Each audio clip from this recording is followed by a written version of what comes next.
And I want to welcome everyone to the 19th session of the Mapping Global Populism panel series, which is organised by the European Centre for Populism Studies. My name is Molly. I've been working with ECPS whilst doing my postgraduate studies in nationalism at the University of Edinburgh. So I'm very excited to hear all about our panelists' presentations today. ECPS curates this panel series aimed at dissecting the diverse manifestations of rising populism and authoritarianism across the world. Following the successful conclusion of our 8-session Mapping European Populism panels, we have embarked on a journey to explore these tendencies beyond the confines of Europe by expanding our panel series to encompass a global perspective. Our objective is to construct a comprehensive understanding of populism and authoritarianism worldwide, featuring these monthly sessions. So as you know, today's session is on the impact of religious and nationalist populism in Israel. As a testament to our commitment to knowledge dissemination, we're going to write a panel report, and we'll also share the video recording of this panel on our website and on YouTube. These resources serve as an invaluable reference for scholars, policymakers, and a wide audience who are concerned about the very salient contemporary challenges to global democracy that are posed by populist and authoritarian politics. So with that, I'm going to go ahead and introduce our moderator and our panelists and just give a bit of background about them and their presentations before we get started. So today our panel will be moderated by Dr. Guy Ziv, who is an associate professor in the Department of Foreign Policy and Global Security at American University's School of International Service. He also serves as the associate director of AU's Meltzer-Schwarzberg Center for Israel Studies. He teaches courses on US foreign policy, international negotiations, US-Israel relations, and Israeli-Palestinian peacemaking. His latest book is titled Netanyahu versus the Generals, The Battle for Israel's Future, which was published by Cambridge University Press in 2024. His first book, Why Hawks Become Doves, Shimon Peres and Foreign Policy Change in Israel, was published in 2014. He has a background in policy, having worked on Capitol Hill and for not-for-profit organizations that promote Israeli-Palestinian peacemaking. Dr. Yaniv Roznai will be our first speaker today, opening with his presentation asking why Israeli democracy is more vulnerable to populism. He is an associate professor and vice dean at the Harry Radzyner Law School and co-director at the Rubinstein Center for Constitutional Challenges at Reichman University. He holds a PhD in LLM from the London School of Economics, and is the co-founder of the Israeli Association of Legislation and was a co-chair between 2017 and 2020. He is an elected board member and former Secretary General of the Israeli Association of Public Law. Dr. Roznai's scholarship focuses on comparative constitutional law, constitutional theory, jurisprudence, and public international law. Our second presentation will be completed by Dr. Halleli Pinson, who will be presenting on the topic Neo-Zionist right-wing populist discourse and its impact on the Israel education system. Dr. Pinson is an associate professor at the School of Education at the Ben-Gurion University. She is a political sociologist of education, and her main interest is in the changing role of schooling in the age of globalization. She has 3 research interests, mainly gender patterns of participation in STEM fields, citizenship education, and the impact of political populism on education policy, and state education responses to global migration. Dr. Pinson is the co-author of Education, Asylum, and Non-Citizen Child, and a co-educator of the Edward Alger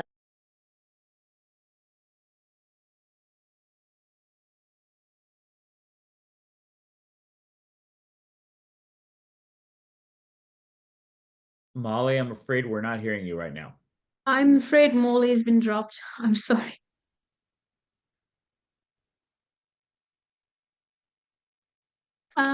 I think she has an internet problem. She will come back.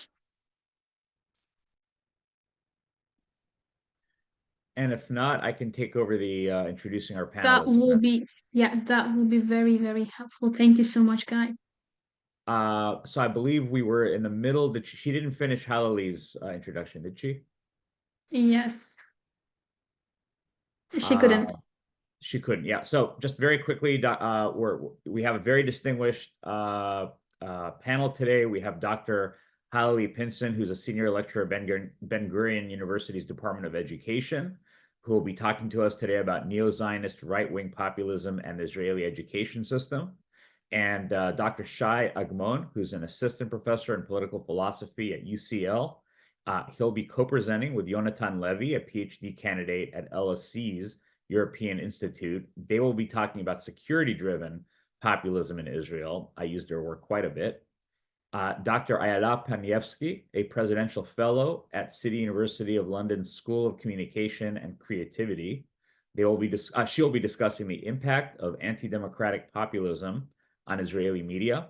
And finally, Dr. Tom Lurie, a researcher in the Department of Political Science at UC Irvine, my alma mater. Populism as a strategy for political survival is what he will be discussing. Is Molly back? Molly, you just want to say some closing words? I had to kind of take over So because sorry about that. I think my Wi-Fi just completely cut out for a moment. Yeah, thank you so much for finishing the introductions for me. Just to let you know, there will be a Q&A at the end. Please feel free to include your questions in the chat box throughout. I'm happy to have a look. Guy at the end will be moderating the Q&A, but together we'll kind of keep an eye on that throughout. And then also feel free to raise your hand at the end as well, and we can kind of engage in that. But yeah, otherwise, thank you so much for taking part in our panel, and I'm very excited to hear everybody's presentations. thank you all, and I'm excited to moderate this panel. I'm really looking forward to hearing the talks that were prepared for today. Before we hear from our panelists, just a few words on populist nationalism in the global context and in Israel. In the second and third decades of the 21st century, we've seen a global democratic retreat that has taken place. Freedom House's latest report, the 2024 report, shows 18 consecutive years of decline in global freedom. Only 20% of the global population currently live in free countries. So a majority of the world's population do not. They live in either partly free or the not free countries category. And we've seen that this democratic recession has also coincided with a rise of far-right political parties that have contributed to the processes of democratic erosion via their illiberal policies. And one of the ways that this manifests itself is via their attacks, populist attacks on state institutions. We've seen this in Hungary, we've seen this in Turkey, we've seen this in many countries that have experienced this sort of institutional assault. And this kind of decline in global freedom has taken place not just in autocracies and in dictatorships, but also in established democracies. And even the United States, long the leader of the free world, has experienced democratic backsliding. Freedom House notes that in recent years, the United States' democratic institutions have suffered erosion too, with January 6 and everything that entailed. Israel, of course, has been experiencing democratic backsliding even longer than the United States. Ami Peditzur has written about the triumph, what he calls the triumph of the radical right. And he notes that the key institutions in Israel, the media, civil society, universities, and especially the judiciary, are seen as controlled by small but powerful left-wing elitist groups that manipulate the rest of society in accordance with their narrow interests. And in my own work, I write about how the IDF and more broadly the Israeli security establishment, which also includes the Mossad intelligence agency and the Shin Bet internal security service, must be added to Peditzur's list of institutions that have come under assault by far-right politicians in Israel. We're going to hear soon from Levi and Agmon, who argue that that security plays a very important role in Israeli populism, and they'll be talking about security-driven populist politics, among other things. In December of 2022, Netanyahu established his sixth government, which is the most right-wing and religiously conservative government in Israel's history. And we've seen, this is not Israel's first experience with populism. Danny Filk has written about Menachem Begin's populism in the 70s, which he refers to as inclusive populism, because it brought in the Mizrahi a marginalized voice into the political arena. And he contrasts that with Netanyahu's exclusive populism, with the kind of us versus them approach. And during the Netanyahu era, we've heard not just populist rhetoric, but we've actually seen legislation that is certainly characterized as illiberal. And perhaps the most contentious bill in the Netanyahu era was the Jewish nation-state law, which declared the nation-state solely of the Jewish people, omitting any kind of reference to equality or minority rights, which are enshrined in Israel's Declaration of Independence. And that's been excluded from both the rhetoric, from both the discourse, and from the legislation. The media has played a very important role in broadcasting the kind of populist nationalist messages that we've heard from Netanyahu and his allies. And ever since Trump's first term, we've heard Netanyahu use the kind of terms that we've heard from President Trump: fake news, witch hunt, deep state. These are now commonly used in Israel, and prior to Trump's ascent, they were not. And of course, when we talk about the media, we also have to include social media, which has emerged as perhaps the primary battlefield in Netanyahu's war against his critics. And here, his son Yair, his elder son Yair, has played a very important role in disseminating these kinds of the kind of messaging that I'm sure we'll hear more about in today's panels. Again, in my own work, I focus on attacks on the IDF, on the Shin Bet, on the Mossad. We hear an increasing number of these attacks from Netanyahu-affiliated media, as well as his loyalists in the cabinet and in the government. And this has not stopped. In fact, I would argue that it has increased during the Gaza war as well, where we're really seeing kind of a nadir in relations between the security establishment and the Netanyahu government over the conduct of the Gaza war, the strategy for this war or lack thereof, and of course, post-Gaza war plans. And finally, I'll mention that when it comes to the erosion of public trust in these institutions, that is obviously a concern to any observer of democracy. But what I will say is that despite these attacks, while we have seen a decline in trust in many of the state's institutions, the IDF consistently ranks as the most trusted institution. A recent poll found that 78% of Israelis trust the IDF, 66% trust the Shin Bet, and only 20% of Israelis trust their government. 15% trust the Knesset. So despite the ongoing attacks, the mood of the country, the mood of the nation still favors the security establishment over the politicians attacking them. Without further ado, let's turn to our distinguished panelists, and we're going to begin with, I want to make sure I get this in the right order, Dr. Yaniv Roznai, please. Thank you so much, Guy, and thank you very much for the organizers for inviting me. I totally agree, and this is the starting point of my talk, that populism has become an inherent feature of Israeli politics, and that the current government and previous governments as well have been pushing forward with populist constitutional projects, as we've seen with the 2023 judicial overhaul attempts, and we still see nowadays going on. But what I do want to dedicate my now maybe 13 minutes talk is to maybe explain first why Israeli democracy is especially fragile and especially vulnerable to the populist project compared to other democracies in the world. So I maybe will give this institutional background to the other speakers who will focus on populism as a phenomenon in Israeli political field and social fields. So let me just share the PowerPoint. I hope that are you all able to see that? Great. Right. So the and you see now the one with the flag, right? It's moving. Great. So the main point of my talk is that the democratic erosion process in Israel is part of the more global phenomenon, as Guy just described.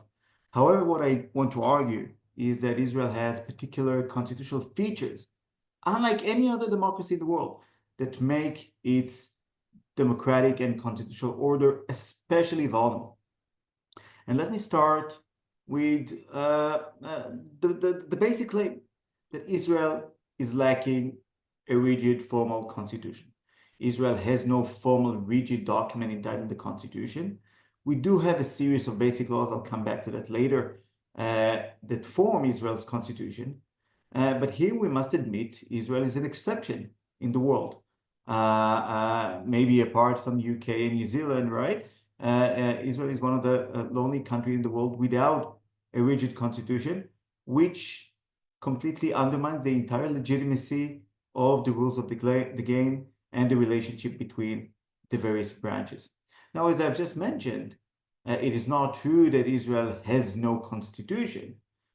We do have a series of basic laws that regulate Israel's institutions and that regulate the relationship between the citizens and the governmental branches. However, and that is the most important maybe point, Israel's basic laws or Israel's constitution in a way is extremely flexible, extremely flexible. In what way? If you look at other countries in the world, in order to amend the constitutional documents, you would need a special procedure. This could be a supermajority in parliament. This could be elections to a constituent assembly or a referendum. In Israel, no such procedural restrictions exist. So in a way, if now the Israeli parliament, the Knesset, wants to enact a new basic law immigration, for example, it could do so in a single day and with a simple majority within parliament, a simple majority of the people who are present in parliament, 2 versus 1. And this is quite unique in the world. Additionally, there are no limitations whatsoever on what can be changed or not. If you look now in world constitutions, if you look at Germany, the German basic law, you would find substantive limitations. Even if you change the constitution, you cannot touch or affect human dignity. Israel has no such substantive, explicit limitations in its basic laws. This has changed in specific dramatic judicial decisions from 2 years ago, but I'll come back from a year ago, but I'll come back to that later. And there are no temporal limitations. In Italy, if you want to amend the constitution, you would have to wait a bit, few months. You have this cooling effect. In Israel, no such either substantive, procedural, or temporal limitations exist. And just look at the numbers. Since 1938, in which the first basic law was enacted, basic law of the Knesset, Israel has had more or less 140 constitutional changes, formal amendments. It's even more than that, probably, since the last time I revised this PowerPoint. But this is the number, and it's an extreme number. And look also, and this has not always been the case. If you look at the last 8 or 9 years, this has increased from an average of about 2 changes a year to almost 5 changes a year in the last 8 years. So the current government has been doing what we call abusive constitutionalism. It has been changing more and more our basic laws for its own narrow political purposes. So that's one, I think, important feature of our constitutional order that is crucial to understand the dangers. The second important feature is that we have an extremely weak system of checks and balances. If you look at all democracies around the world, you find various devices or mechanisms for making sure that political power is not concentrated in one organ. There is a distribution of political power. So either bicameralism, you have 2 houses in parliament that represent different interests that are elected in a different manner that can slow down or even block bills within the legislative process. In Israel, this is not the case. We only have a unitary house in parliament, and it gets even worse, as I'll emphasize in a second. In some countries, you have a presidential system. So you have this separation of powers between the legislator and the executive, and the president has veto powers over what can be enacted or not enacted. Israel is not a presidential system, of course. Many countries are federal countries. Look at the US, of course, Germany, Australia, etc. And in a federal system, you have this vertical separation of powers between the central government and the provinces or the states or the Länder. Okay, so there's another political organ of power that represents different interests and can push back against the central government. Israel has no federal system. The entire country is one unitary system. You have various countries where you have constituencies and you have voting districts. And if I'm the representative of Bristol in the parliament, I care a lot about the central government and my party, but I also care about my voters and my constituencies in my region. In Israel, there is no such a thing. The entire country is regarded as one whole district for the elections. And of course, mainly in Europe, but not only, you have either supranational organizations such as the EU, or the country is bound by some kind of supranational courts, like all members to the Council of Europe who are bound by the European Court on Human Rights. There is only one democracy in the world without any of these mechanisms, and that is Israel. Israel has none of these mechanisms. So basically, apart from the coalition system, that it's very hard to build a coalition and to maintain the coalition, apart from the coalition requirement, there are no limitations, structural, internal or external political limitations on political power. And it gets even worse because the parliament is basically controlled by the government. And I'll try to make it even clearer. It's not the government. We have about 5 or 6 politicians who basically lead the parties that conform the coalition. And these 5 or 6 politicians, a very small number of politicians, they basically control the parliament, control the Knesset, control the legislator through coalition discipline. So it's a very strong and high concentration of powers within a very small number of politicians, among which, of course, the prime minister is extremely powerful. Another important element that needs to be added to that is that we have an extremely thin Bill of Rights. If you look nowadays at world constitutions, you would find elaborated bills of rights in modern constitutions, about 40 or 50 rights. And I think across the board, if you look at national constitutions, you would find in average about 30 rights. Israel's Bill of Rights is extremely thin. It has maybe 11 rights, depends how you count, and important and crucial rights, such as equality, such as free speech, such as freedom of religion, is not expressly protected within the basic laws. Now, it is true that in the last 20 years or so, the Israeli Supreme Court has broadly interpreted human dignity so as to include other elements, such as equality and elements of free speech, an element of freedom of religion. But of course, this is not enough. This is just interpretation that can be later changed, as we've seen in the US with the rights to adoption. But it's even more than that when we talk about populism, because this is just fuels the populist rhetoric. Aha, look at all those detached elites, these detached judges that want to impose liberal values on us, on we, the real national people who do not want this equality and other progressive rights and values.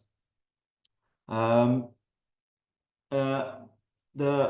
the final structural element that is crucial is that Israel has no explicit authority of judicial review. And again, here I think we are an exception to the world. Nowadays, about 85% of the countries in the world have judicial review, either de facto or de jure, in their country. Israel has judicial review based on the various basic laws, and the Israeli Supreme Court conducts strong judicial review. So if there's an ordinary law of the Knesset that conflicts with Israel's basic laws, the court can review such a law and even declare it as unconstitutional and void. But this entire exercise of the court is basically implied from the basic laws, and it is not explicitly entrenched in the basic laws. So in theory, tomorrow, the Knesset can enact basic law, the judiciary, and with a simple majority, abolish or prohibit constitutional review. So I think this gives you quite a broad overview of why Israel's democracy is so flawed from its structural perspective, and why the current government to push forward with attempts of judicial overhaul to completely transform Israel's constitutional regime, structurally speaking and institutionally speaking, could have been so easily. Without the huge and unprecedented civil protest movement that managed to slow down and maybe even block some proposals, without that, this could have been done extremely easily in 3 months in a big blitz, and Israeli entire constitutional order would have looked completely differently. Thank you very much for listening. Thank you very much. We're going to go on to, and we'll have questions later, but thank you for your assessment. We're going to go on to Dr. Halleli Pinson. Okay, just 1 second. So my presentation escape.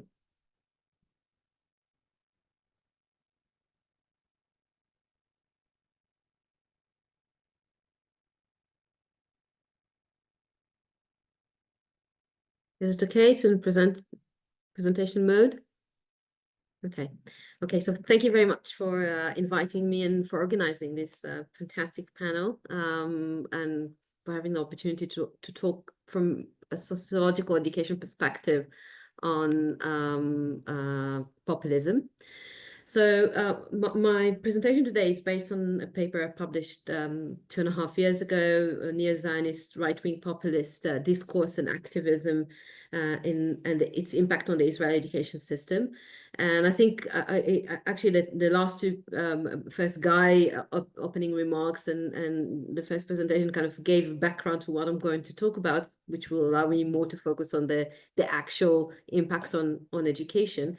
But what my purpose in looking at the impact of right-wing populism on education was, in a sense, following a breadcrumbs trail on how populist discourse, especially one that is led by conservative social organization, is impacting education policy and education institutions. And I'm going to give you a taste from 3 different cases today. One is the banning of Breaking the Silence, which is a human rights organization from schools, and which entailed a change in the education legislation, going back to the previous presentation of how easy it is to kind of do this sort of legislative changes. I'm going to talk about the attack on the so-called anti-Zionist professors and departments in higher education, mostly led by an organization called Im Tirtzu, and if you wish. And then in the end, I'll touch on two current pending legislations that's kind of been phrased as the silencing bills for students and academics in Israel. So just kind of when I talk about conservative social organization is in a sense, I think generally speaking, but definitely when it comes to Israel, have been one of the driving forces behind populism, and with kind of a sort of collaboration, a very close collaboration with the political system and certain populist politicians.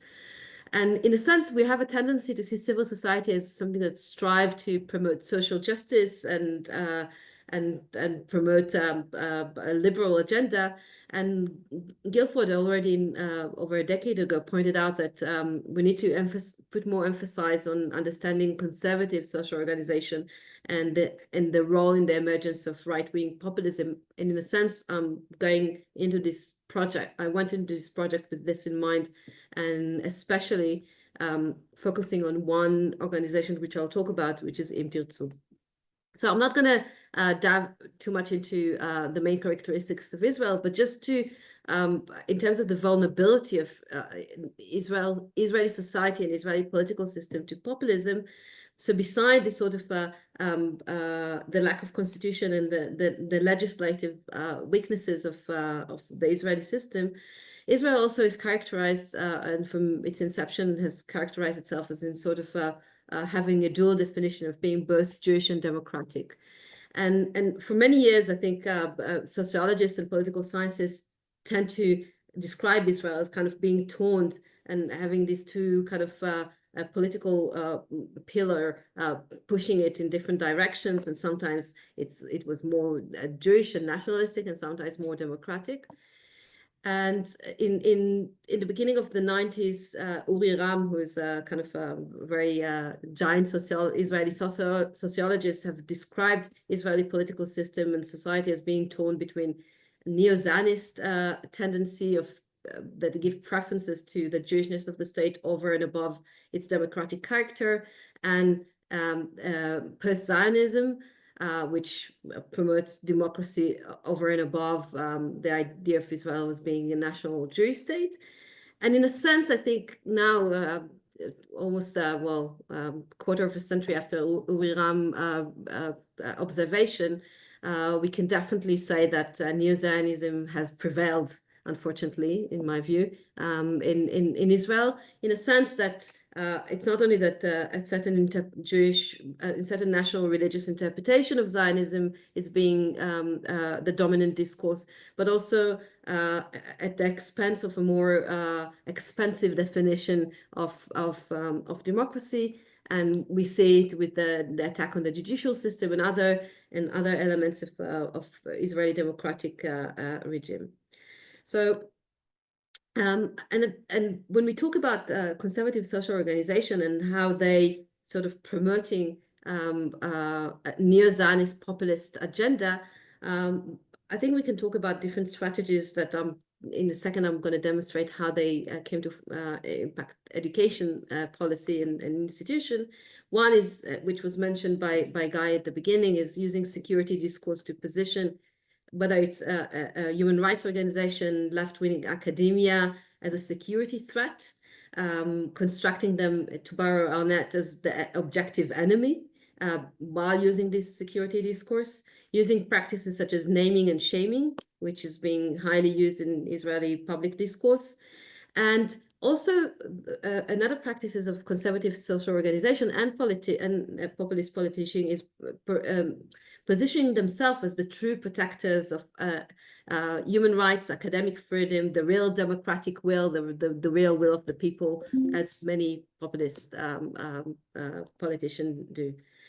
And another thing that was quite crucial to the impact on education is how closely the ties were between conservative social organization and politicians, Israeli politicians. So one of the engines behind, especially when it comes to education, was Im Tirtzu, if you wish. It's an organization that was established in 2006, and its mission was to renew the Zionist discourse, to protect Zionism when it comes to under attack. It formed quite from the beginning a very close relationship with two ministers of education, former ministers of education, Gideon Sa'ar, who is now re-entered Benjamin Netanyahu's government, and Bennett, which we tend to see as the alternative to Netanyahu, but it was very instrumental in promoting populism in education a decade ago. So Breaking the Silence, as an example, Breaking the Silence is a military veteran organization that started by collecting testimonies from soldiers who served in the occupied territories. And the aim was, in a sense, to make the reality of occupation visible to the Israeli public. They captured the gaze of Im Tirtzu and other populist organization, but especially after Operation Casted Lead, where the testimonies that they collected were used in the Goldstein report that was heavily criticized in Israel. And in 2015, Im Tirtzu started a campaign targeting Breaking the Silence, but also other organization called the More Campaign. And in the kind of the slogan or the video of the More Campaign was, before the next terrorist stabs you, he already knows there's someone that protects him, basically positioning human rights organization and Breaking the Silence particularly as protector of terrorists. And that started a whole kind of breadcrumbs that it was very, today in the digital age, is very easy to kind of follow. So the day after Im Tirtzu launched the campaign, Bennett, the then Minister of Education, posted on his Facebook page, "I have decided that breaking the silence won't be allowed into schools anymore. Those who harm IDF soldiers don't have a place in the education system." And I'm not going to go through all the kind of, in the next few months, the whole sort of comments made by Bennett or officially by the Ministry of Education. But from there, the Ministry of Education have made a decision to ban breaking the silence from the possibility of entering schools. They initially used the Director General to do that, and then they were basically told by the court that they have to change the state education legislation. And I'm just going to, and I think one thing that was very interesting through all it was a 3 years ongoing debate in Israeli public and in trying to change the legislation. But again, I want to point out how securitization was used in order to delegitimize and forbid breaking the silence from entering the school. And also how ideas such as liberal ideas such as self-expressions, freedom of speech is being used together with securitization discourse in order to attack in that respect breaking the silence. So for instance, Bennett again in 2016 says the right for self-expression, like any other value, is not with no limits. It is our right and duty as a society to protect ourselves. Those who harm Israeli soldiers, again, have no right to enter our schools.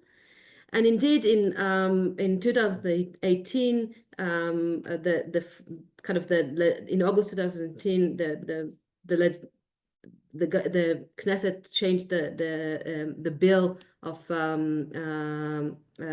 state education to determine that the minister will determine rules to prevent individuals or organizations that the action severely and fundamentally undermine the aims of state education from entering schools. The minister will also design rules to prevent external bodies that act to initiate legal or political actions outside Israel against IDF soldiers or against the state of Israel. So breaking the silence were banned from schools. But also since then, other organizations, this sort of amendment number 17 was used in other organizations in order to attack other organizations and preventing them from entering schools. So this is, again, I think the use of securitization, the use of talking about what is the real freedom of speech, or what is the real freedom, or what is the limits of the real freedom, and again, how a sort of a public campaign it's being translated into actual legislation. And I want to touch briefly, and I would just say that there was a cooling effect, and in 2016, my own university, one of the departments wanted to give Breaking the Silence a prize, and the then university president vetoed the decision, saying that Breaking the Silence is not part of our national consensus. So again, we see how this sort of the trickling effect of one campaign into legislation and so on.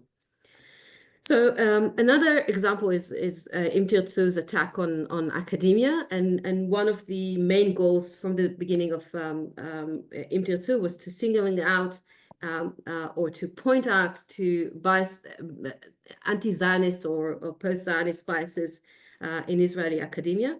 In 2010, they launched the first campaign against the biases in academia. They conducted a research analyzing syllabus of departments of political science, and determined that this study confirms that under the disguise of academic freedom, many professors are abusing their position to distribute extreme and non-consensual political attitudes. And then the aim of the report is not to silence anyone, but on the contrary, to contribute to real academic freedom. And again, this sort of singling who is their enemy within, how they undermine our collective or the will of the people, and then positioning Im Tirtzu as the real protector of academic freedom. And with that report, they also started a new campaign of naming and shaming, which they called, they set a website a few years ago called Know Your Professor, in which, and I'm going to show you an example from it, in which this is my own page on their website, which they basically name and shame and encourage students to report on academics who have left-wing leanings. And I'm just to say that most of the things that are listed in each of our pages are more like activism outside our classrooms, a list of petitions we signed and so on and so forth. But this is, again, in a sense, has a cooling effect on, especially today, on how different, colleagues of mine are kind of navigating their own perspectives within the classroom.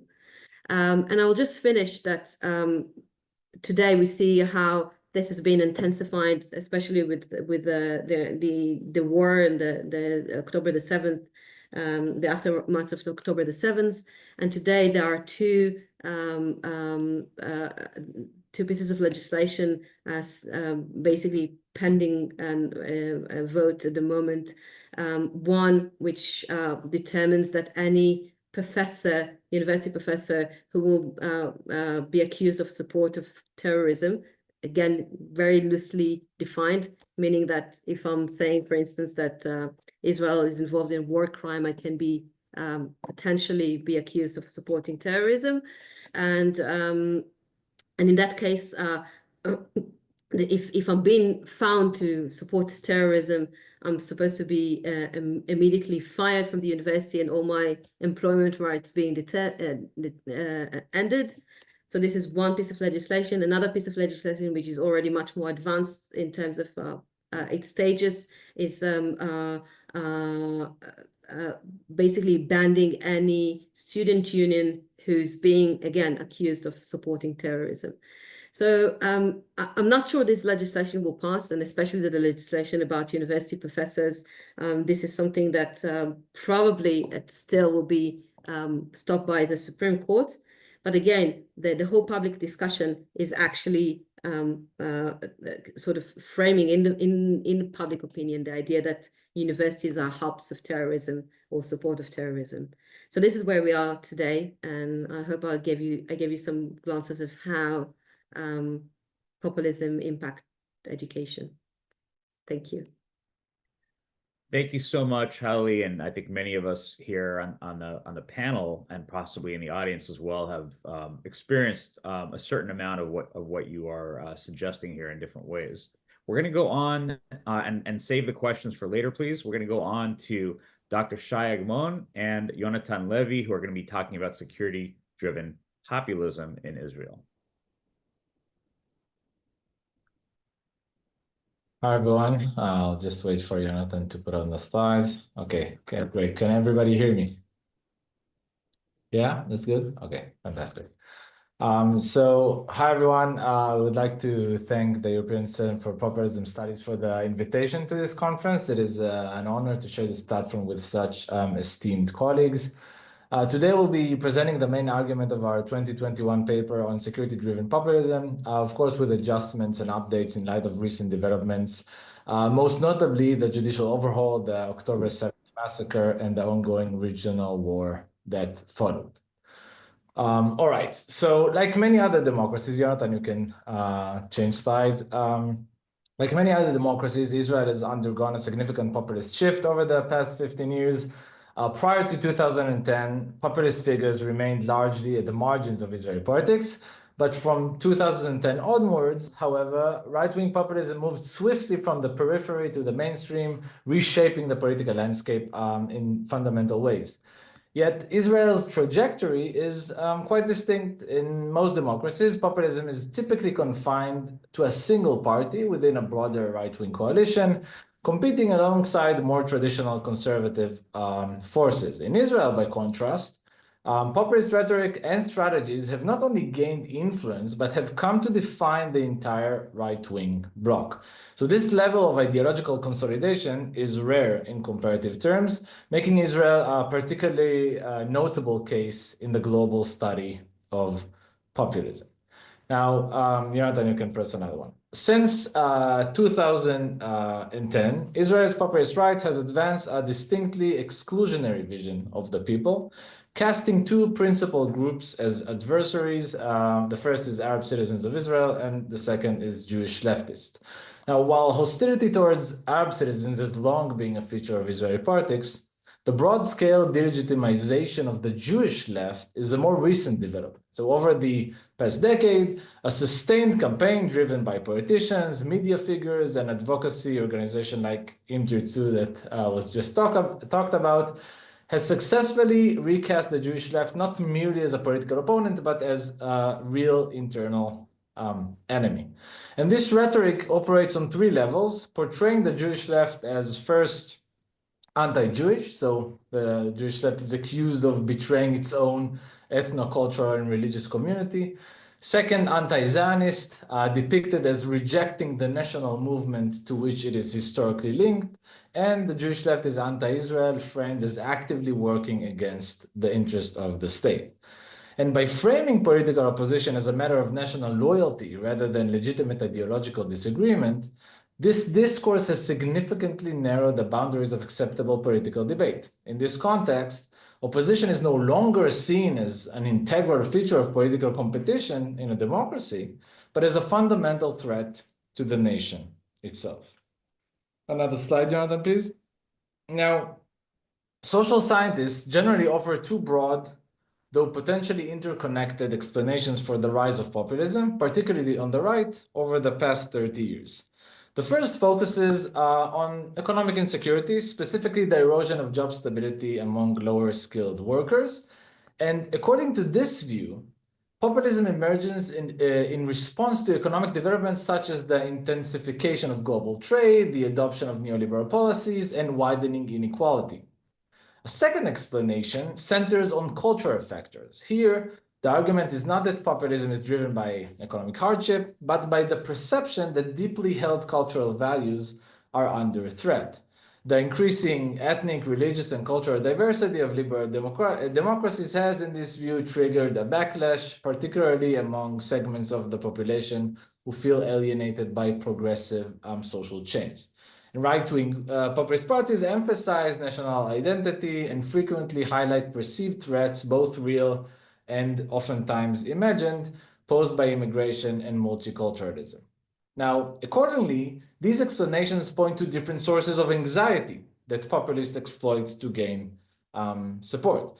In many liberal democracies, populist narratives draw upon a broad set of economic and cultural grievances. On the economic side, financial crisis, corporate corruption, and factory closures, and on the cultural side, immigration, the perceived erosion of national and religious traditions, and so forth. However, neither the economic nor the cultural explanation fully accounts for the Israeli case. The anxieties that fuel Israeli right-wing populism are quite distinct. Unlike most liberal democracies, Israel was only marginally affected by the 2008 global financial crisis. And while economic inequality remains a political issue, right-wing populists do not center their appeal on financial grievances. On the contrary, Israeli populist parties tend to celebrate the country's economic resilience and downplay financial concerns. And similarly, the cultural explanation has limited explanatory power too. Israel has not experienced significant waves of non-Jewish immigration, and while asylum seekers from African countries have at times attracted political attention, they have never been a dominant issue in Israeli populist discourse.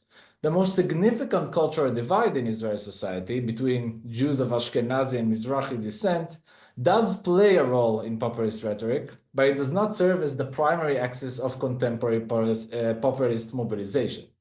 So rather than economic insecurity or cultural change, Israeli right-wing populists primarily exploit security fears. The dominant populist narrative is one of existential threat, in which political opponents are portrayed not merely as misguided, but as actively working to undermine national security. So as noted in our 2021 paper, you can see this quote on the screen. In places like the United States and Europe, the populist imagination draws on a broad gallery of villains and catastrophes: financial meltdowns, corrupt bankers, inflows of immigrants, closed factories, and of mosques towering over Western cities. The ghosts which populate the Israeli political imagination, exploding buses, young soldiers heading to war, and the chimneys of Auschwitz fall under a different category of political content, neither economic nor cultural, but rather national security based. And this manifests in a broad range of accusations, with, of course, the Israeli-Palestinian conflict and Iran's nuclear program remaining central themes. So political rivals, civil society organizations, the judiciary, journalists, academics, and artists are frequently portrayed as disloyal actors working against the state's security interest. The language used is particularly stark. Critics are branded as supporters of terrorism, agents of Hamas, sympathizers of Iran, and the enemies of the IDF. So Israeli populism thus constructs a permanent state in which political opposition is equated with national betrayal. Whereas in other democracies, populists mobilize around economic discontent or cultural nostalgia, Israeli populists build their appeal on a relentless narrative of internal and external security threats. And this both consolidates power and delegitimizes dissent, framing criticism of the government as a direct challenge to national security. And let's now move to Yonatan, my co-author, Yonatan Levi from the LSE, who will elaborate more about how it looks like on the ground.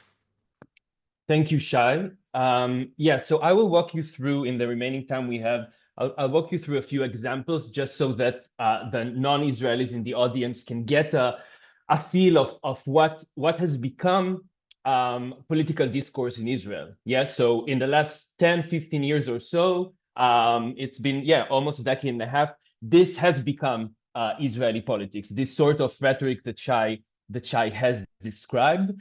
Basically, the accusation of one side being, traitors to the state. And a paradigmatic example of that, which you can find here in a slide, is an official Likud statement from 2019, which says, "We must prevent the formation of a dangerous left-wing government, a secular, weak left government that trusts the Arabs who want to annihilate us all, women, children, and men, and will allow a nuclear Iran to destroy us. We must not let that happen."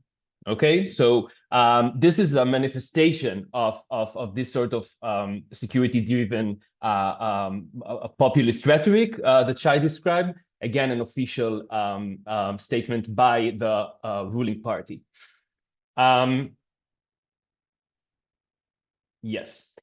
So you can find this sort of rhetoric, which is based on security anxieties, in the attacks mounted by the populist camp against the different democratic institutions. And we'll now quickly survey them one by one. So for example, if one looks at the courts, the judicial overall and the whole campaign against the current structure of the courts, one can find that many of these attacks have been security driven. So for example, Yariv Levin, who's a minister of justice, said in 2023 that the Supreme Court defends the neighbors of terrorists, not the soldiers of the IDF. So a recurrent theme is that the Supreme Court repeatedly and systematically prefers Palestinian terrorists over the security and the well-being of our soldiers and of Israeli citizens. The campaign showed here, a billboard campaign by a party called the New Right, led by Naftali Bennett and Ayala Shaked, two very prominent right-wing politicians, said in 2019 the following: "Shaked will rule over the Supreme Court, Bennett will defeat Hamas." I promise you that in Hebrew, it sort of sounds like a rhyme, and it works better than in English. But so first of all, one can find here an implicit equivocation, right, between the Supreme Court of Israel and a terrorist organization. The court on the one hand and Hamas on the other, two enemies. But there's also a deeper argument shown here, which is that Israel, in fact, cannot beat Hamas because of the Supreme Court. So this is something that Bennett and Shaked and others in the Israeli political system have repeated time and again. The claim whereby the IDF's hands are tied in its fight against Palestinian terrorism, and that this is the reason Israel is unable, and Israeli right-wing governments are unable to defeat Palestinian resistance. Here are a few other examples. So here's a caricature by quite a well-known right-wing illustrator now employed by Netanyahu's office, where you can see the head of the Supreme Court, the president of the Supreme Court, stabbing an IDF soldier in the back. Side by side, you can see a campaign that claims that fixing the judicial system will allow Israel to finally win and defeat its Palestinian rivals. This is the aforementioned campaign, which Halleli mentioned in her talk, about NGOs being responsible for terrorist attacks on the streets of Israel, supposedly defending those who carry them out. But the same sort of rhetoric, same sort of linguistic and argumentative strategy can be found in the attacks mounted against civil society.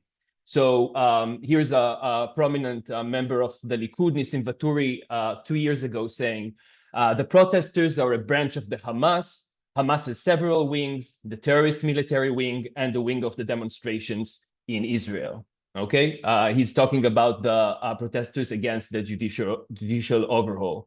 Netanyahu himself said a few months later that the protesters against the reform have aligned themselves with the PLO and Iran, and his son quickly added, they are not protesters, they're not anarchists, they are terrorists. Okay, so this is a rhetoric targeting civil society. And of course, as Ayala Panievsky will tell you more about, the same sort of rhetoric has been directed at the media as well. So the same Nissim Vaturi, for example, said, I was not surprised to hear that Hamas terrorists are watching Channel 12 in the tunnels. And Netanyahu frequently accuses Israeli media for not being sufficiently patriotic as well. This same, one can find the same themes in the political rhetoric employed by Likud members when talking about the war. Okay, so blame shifting the responsibility for what happened in October 7 from basically everyone else, from themselves to basically everyone else. And while it is a perfectly legitimate claim that the IDF has a lot of responsibility for what happened on that day, the government tries to systematically shift the blame to the security establishment, and it uses the same sort of rhetoric that it has used for the last decade and a half, claiming that the courts have tied their hands, right? So Yaniv Levin here says, the courts have tied our hands. Because of them, IDF soldiers were not permitted to shoot at Palestinians approaching the border wall. It is simply unbelievable. So October 7th, in essence, happened because the courts did not allow the government to do as it wished. Let us sum up. There are so many examples, right? We have a database of them, and we've run out of disk space a long time ago. So there are hundreds and hundreds of examples. But to sum things up, first of all, Israel has undergone a significant populist turn in the last 15 years. So over the 2010s, it was a rapid and sweeping populist transformation, with almost all parties of the Israeli right gradually adopting populist rhetoric and policy positions. And this process was accelerated by Netanyahu's corruption trial, But importantly, it had begun a few years earlier, right? People often think that this is all because of Netanyahu's, criminal entanglements, but this is not the case. Chronologically speaking, it had begun a few years earlier. Israel's populism is security-driven, another claim of ours. So it's a variant of populist politics based mostly on anxieties related to national security issues, where the malicious elite is portrayed as an imminent existential threat to the physical survival of the people. Now, this sort of rhetoric has immense impact on the opposition. This is important to remember. The rise of populist politics has had significant impact on the policy positions that the anti-populist opposition dares to present and express in public, especially on security issues. So being constantly attacked by the government for not being sufficiently combative or patriotic shifts one's policy positions. And this is a subject we are currently working on, the two of us. And of course, we think that this term, although Israel is unique in some ways, it's not totally unique. So it's also applicable to other countries. And indeed, since the publication of this paper, the concept security-driven populism has been utilized by scholars researching other conflict-ridden countries like Turkey and India. Thank you very much. Thank you very much, Shai and Yonatan, and so many updates since you began your research on this and since your 2021 article was published. I mean, this was written before the Supreme Court legislation, the judicial overhaul, and of course, before the Gaza war. We're going to turn next to Ayala Panievsky, who will be talking about the media's role in and manifestation of populism. You're sharing your WhatsApp.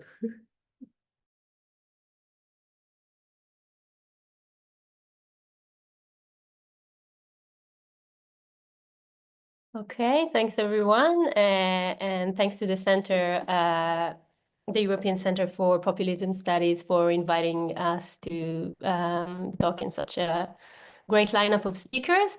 And let me share my slides with you. Let me know if you can see it properly. Does it look all right? Okay, great.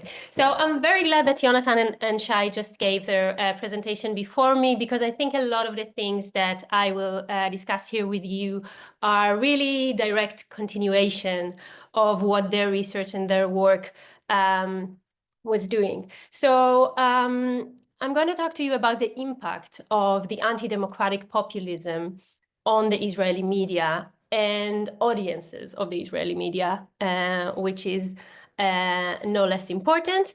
And I will start by giving a very broad kind of brush strokes of historically what happened in the media sphere in Israel and how the rise of the populist right has really managed to transform entirely the public sphere in Israel by targeting the media.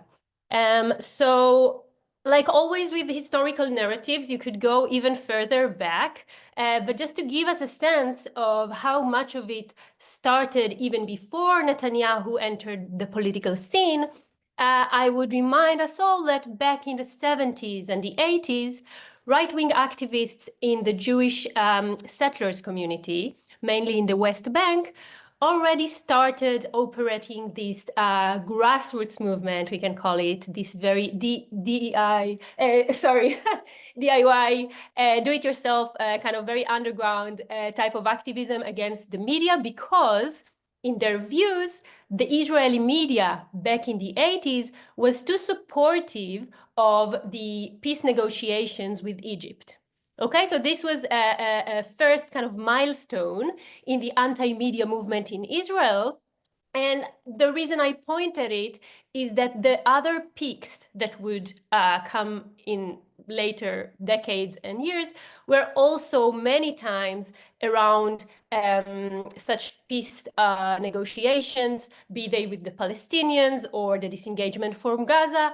And these were really events that triggered very a very powerful resistance in certain communities on the right. But back then, in the 70s and 80s, it was still a very marginal fringe movement. They printed car bumpers. They kind of tried to encourage the Israeli people to see the media as a lying kind of source of fake news without using the term yet. But it was very, very marginal. And what happened when Netanyahu entered the political scene in Israel in the 90s was that very early on, he has already turned anti-media populism part and parcel of his political project. So it was part of the mobilizing force. It was part of the organizing force of the movement around Netanyahu. And in many ways, Guy mentioned at the beginning that Netanyahu started using the term fake news after Trump was using it, which is very true. But in essence, Netanyahu started bashing the media long before Donald Trump was even a politician. So back in the 90s, he already gave speeches and incited his audiences in Likud party rallies and other occasions against the reporters in the room, something we see Donald Trump doing nowadays a lot. So when Netanyahu came into the scene, there was already an underground fringe movement against the media, but he really brought a new hostility, should we say, to Israeli politics. And since he became a prime minister in '96, he really turned over time more and more hostile towards the media, although many people attribute his success to his kind of oratory skills and very powerful kind of charisma or charismatic performances on the media. Particularly since the 2000s, although some started even earlier, we've also seen the establishment of right-wing organizations and media outlets in the service of the war on the media. So this really links to what Halleli was discussing in terms of right-wing organizations that are invested, in her case, in education. But there were also other organizations that were specifically and uniquely established to bash the media, to initiate smear campaigns against news organizations and critical journalists, and to try in many ways to restrict press freedom in Israel. And I think it's important because many times when we think about movements that are kind of grassroots movements or NGOs, we think about left-wing organizations, but actually in Israel, this infrastructure is very much biased to the right, and these organizations gained power over time. And some of the organizations that Halleli mentioned, like Im Tirtzu, who had many different targets on the Israeli left, also targeted media organizations. And then finally, in the 2020s, where we are now, we've seen right-wing populism, as Yonatan and Shai described it very accurately, taking over Israeli politics and really transforming the Israeli media landscape.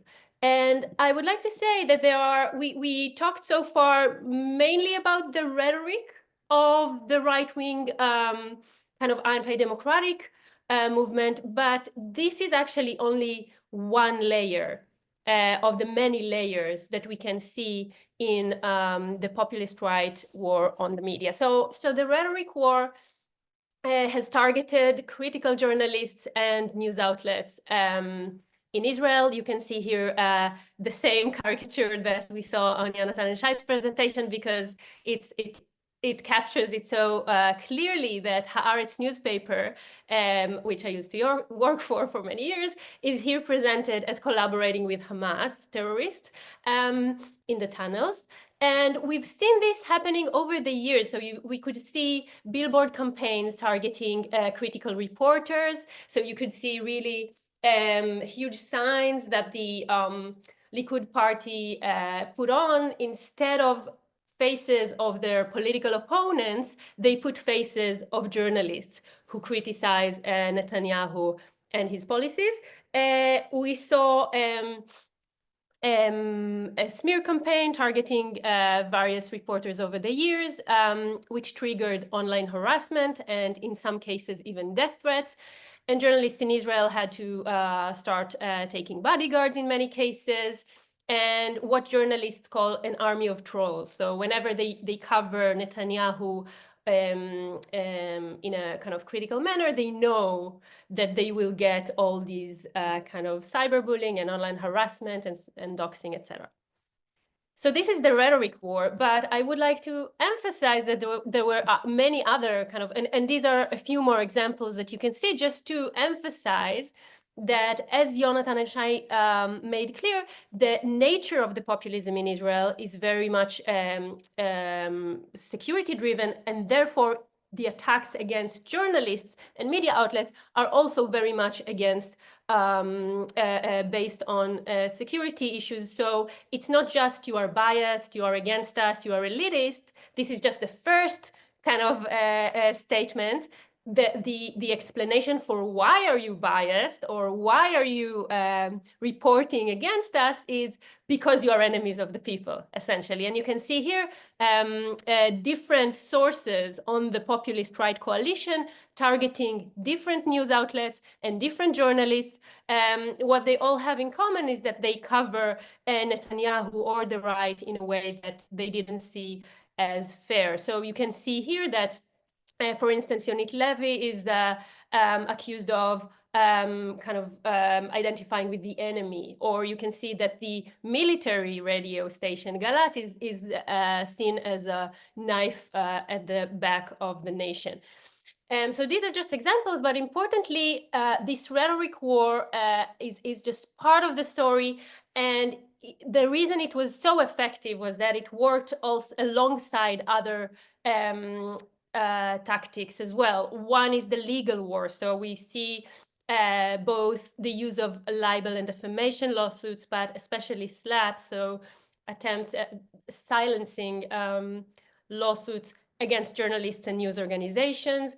We see threats of investigating leaks and sources, and especially in the case of Palestinian journalists, certainly in Gaza and the West Bank, but also within the acknowledged borders of Israel, you can see more of arrests, detainment, and authority violence as well.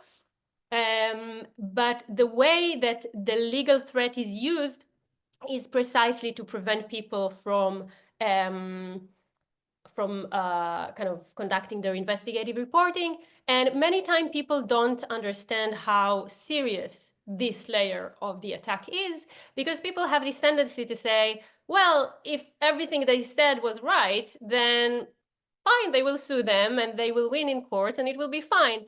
But as I'm sure Yaniv can also attest to, this is not that simple. And actually, you could report only true, only kind of true information and still lose a lot of time, money, and resources, even if you end up defending your reporting. I'll go briefly through the other layers. There is the legislative war, which I think many of us are probably familiar with. So there are different ways in which Netanyahu governments target public media and commercial media. When it comes to the public media, these are threats to either shut down the public broadcasting company or cut the license fees, etc. There are different ways that they are trying to kind of legislate against the public broadcasting company. And there are different ways to legislatively kind of restrict commercial media. It was at some point breaking down one TV channel into two to make it weaker. At other points, it can be attempts to ban Al Jazeera, for instance, during this past war from broadcasting in Israel, a bill which was not met with enough resistance because there were no advocates for Al Jazeera in Israel at this point in time. However, this legislation can be very easily directed internally to media outlets in Israel as well, who the government doesn't see as kind of supportive or patriotic enough.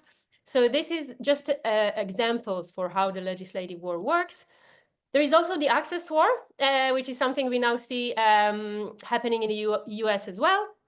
And Netanyahu has not given a single interview to an Israeli journalist since the beginning of the war. You can see here who he did give interviews to. So he has given at least 11 interviews to Fox News and 4 interviews to Channel 14, which is a loyalist media outlet that supports Netanyahu unabashedly. And this brings us to the next layer, which is more controversial, and I think many people don't see it as part of the attempts to undermine press freedom and democracy in Israel, and that is the establishment of right-wing media that is not committed or devoted to professional kind of journalistic practices or anything of the sort, but actually personally loyal to Netanyahu and his political kind of personal interests.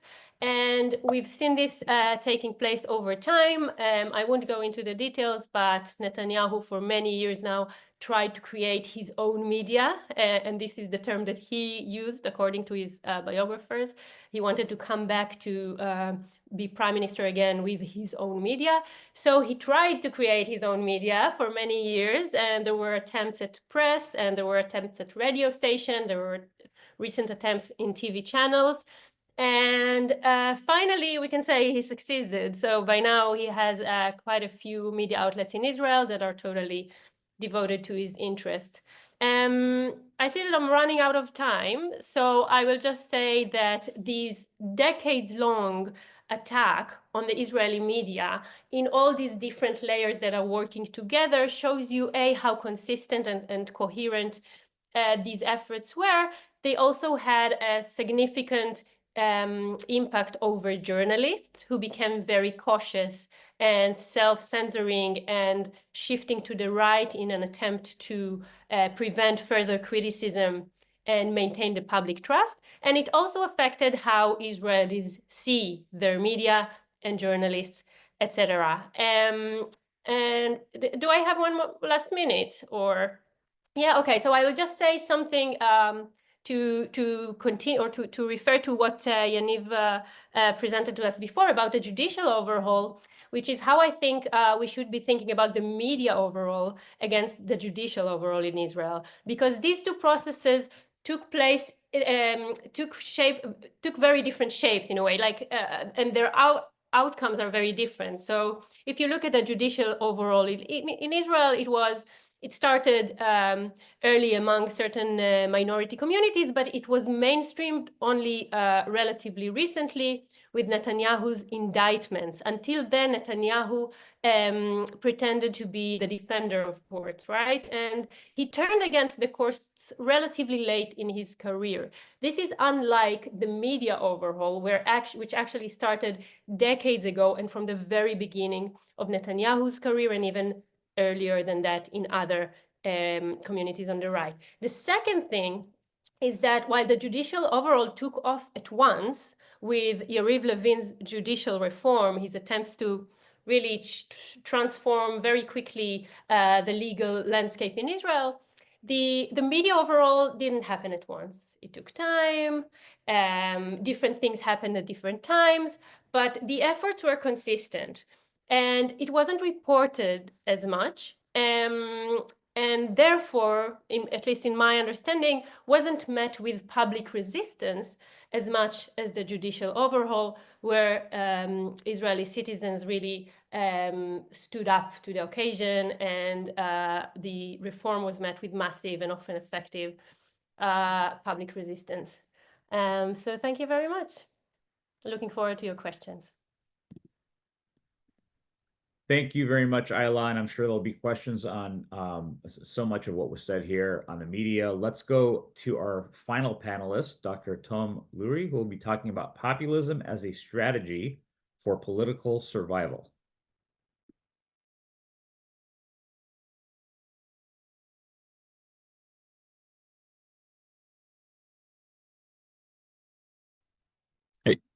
Hey everyone, is it visible for everyone, my presentation? Yeah, great. So I want to start by thanking everyone who joined us today, the organizer of this event for inviting me to participate. And I'm really honored to sit in this panel with some of the best scholars in the field of populism in Israel. So today I want to present my understanding of populism at the executive level in Israel, meaning when and why really populism rose to power. So when I started really delving into the literature on Israel, I found that really includes only very few systematic theoretical efforts to conceptualize populism in Israel within this broader historical framework. The main one of them was done by Danny Filk, as Guy mentioned in the beginning. So Western seminal work really sort of became this conventional wisdom that the Likud was a populist party. It was founded as one, still is. Menachem Begin, his founder, was a populist leader, and so was Netanyahu throughout his career. So I set out to examine this conventional wisdom by trying to apply a different conceptualization of populism to study the Israeli case and see what will happen. So my theoretical framework was sort of built of an amalgamation of characteristics of populism that contemporary conceptualization agree upon, starting with populism, placing the people at its core, considering them as the sole source of democratic legitimacy, populist leaders serving as sort of the exclusive voice for the general will. Populism perceives society as being divided into antagonistic struggle between the people and the elites on moral grounds, between the people as virtuous and the elite is corrupt. And beyond this people-centered and anti-elitist stance, populism is also anti-pluralist. According to this perspective, any opposition is deemed illegitimate, is felt to represent the true will of the people. So first I measured populist rhetoric in speeches by elected Israeli prime minister between 1977 and 2022. And I also conducted in-depth analysis of legislation, the policies and rhetoric of Begin and Netanyahu. So starting with content analysis, I want to take the opportunity to thank Team Populism and the Global Populism Database for helping us fund this research. So we analyzed all prime ministers besides Yitzhak Rabin in 92 to 96 in his term. We employed a holistic grading technique introduced by Hawkins to the study of populism, in which we analyze text as a whole and not focus really on specific words or phrases. Chose 4 speeches gathered for each prime minister on a per term basis, employing a quasi-random sampling technique. Choose 1 speech from each 4 distinct categories. You can see campaign speeches, famous speeches, international speeches, and ribbon-cutting speeches. Just a bit about the grading scale between 0 and 2, 0 indicating no populist elements, 2 is sort of an ideal populist discourse. So as you can see, this is like kind of the findings of what we had. So as you can see, we start with Begin, demonstrated very few populist elements in his speeches, which is kind of interesting considering that most of the literature describing him as a populist really is based on the rhetoric of his speeches. In terms of Netanyahu, you can see that during his tenure as prime minister, he demonstrated kind of low level of populist rhetoric in the first 3 terms, 96 to 99, 2009 until 2015. Only 2015, you kind of see a rise leading to between 2019 and 2021 is like the peak, 0.71, which is pretty substantial level of populist rhetoric already, commensurate with like very known populist leaders around the world, like Viktor Orban, for example. Another interesting thing to notice here is Sharon between 2003 2006. Netanyahu like both had the highest level of populist rhetoric. What they had in common in this point is like dealing with legal issues while in office, and you can see in those speeches that the populist rhetoric is really revolving around that. And another interesting I found is look at Yitzhak Shamir and Sharon overall as 2 other Likud leaders throughout Israel's history that showed very similar level of populist rhetoric to Begin and Netanyahu until 2015, and still they are not mentioned at all in the literature as populists.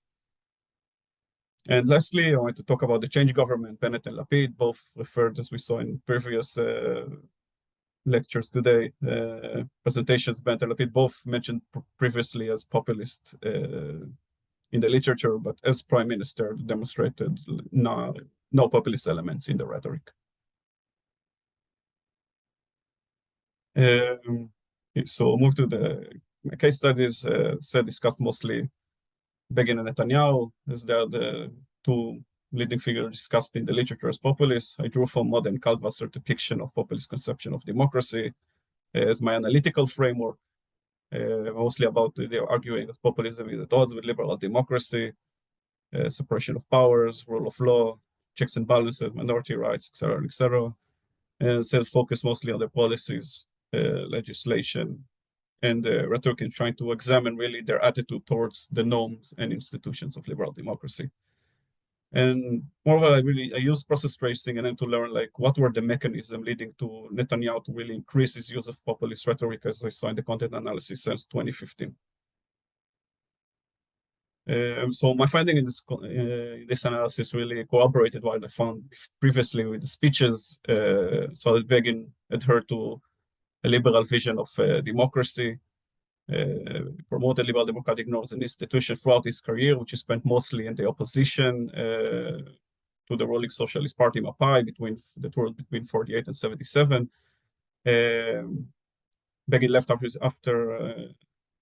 left really behind him extensive writing explaining his liberal vision of democracy, and he also attempted to promote liberal agenda in the Israeli parliament from the opposition. And unlike populists, Begin really advocated for the importance of pluralism and vital opposition in democracy, did not consider the people a source of legitimate power in democracy, believed in the role of the institutions play in protecting the democratic structure, was cautious of majoritarian ideas, championed preservation of minority rights. Most famously was around the martial law on the Arab Israeli minority that was instituted in the first 20 years of Israel's existence. He was very much against it, got a lot of criticism for that from his party, from his political base. In response, he said he was talking a lot about how morality should not stem from popular opinion, but comes from his own universal morality. He also consistently advocated for separation of powers, working to strengthen the independence of the judiciary, supremacy of the law, mostly through like supporting formation of a liberal constitution for Israel.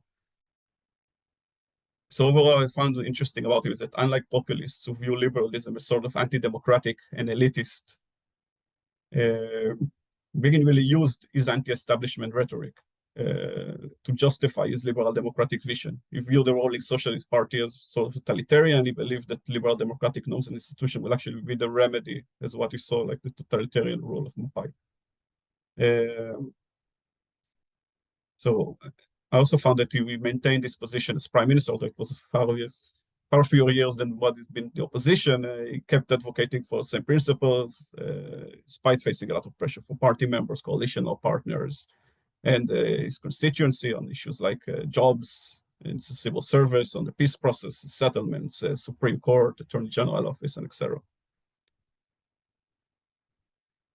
So in the case of Netanyahu, I see that for most of his career, like mostly, he followed in Begin's footsteps during his first 3 terms. Although, as Yonatan and Shai discussed, there was like this sort of few points, starting points of populism there throughout the years. It wasn't, I think, as I found, it wasn't the main principle of his politics. However, around the 2015 election and the publication of the corruption allegation against him, I clearly find that Netanyahu began adopting populist rhetoric and policies. As his legal situation became more severe throughout the years, we have seen increasingly adopted more stronger populist positions. He began to systemically target different institutions involved in the criminal cases against him, and I found that he's really been doing it simultaneously with the different stages of the investigation against him. So he started with the media for revealing the allegation, the first set of allegations against him around 2015, moving to the police as they were deciding to open an official investigation, then to the Attorney General Office as they were deciding whether to press charges against him, and then move to the judiciary. I also found that it began demonstrating really a clear anti-pluralist and populist sentiment, legitimizing the opposition of the regime, arguing that anyone basically who doesn't support him as prime minister, regardless of their political ideology, left or right, they are a traitor to the people.